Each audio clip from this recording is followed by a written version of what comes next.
Warna news Marathi, त्यास विश्वासार्ह बातमीचा। चांदोली अभयारण्यग्रस्तांचा खुंदलपोरा येथे वन विभागाच्या गेटवर ठिय्या। चांदोली श्रमविमुक्त दलाच्या नेतृत्वाखाली सुरू असलेल्या चांदोली अभयारण्यग्रस्तांच्या आंदोलनाचा आजचा 1वा दिवस असून आज अखेर त्यांच्या न्याय मागण्यासाठी मंत्रालयात बैठक घेऊन त्यांच्या पुनर्वसनाचा अडथळा दूर करण्यासाठी शासन व प्रशासनाला अपयश आले आहे।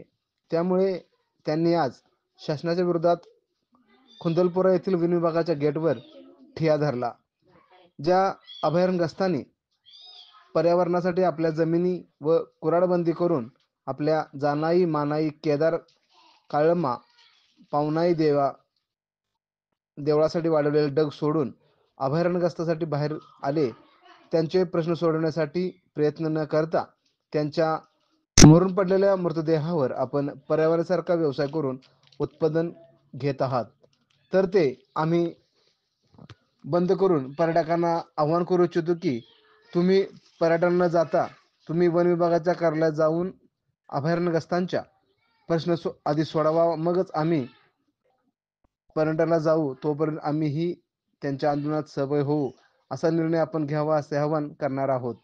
तसे करूनही प्रश्न सोडण्याचे मंत्रालयात बैठक लागली आहे असा निरोप आला नाही तर आम्ही कोणत्याही वेळेस आमच्या देवांच्या डगात जाणार आणि काही गुन्हे घालायचे घाला असा इशाराही आंदोलकांनी दिला। उद्या सकाळी 12 वाजता मंदूर येथे कॅनॉलच्या पुलावर झोळंबीकडे जाणाऱ्या पर्यटकांचा रस्ता बंद करण्यात येईल असे आंदोलकांनी सांगितले।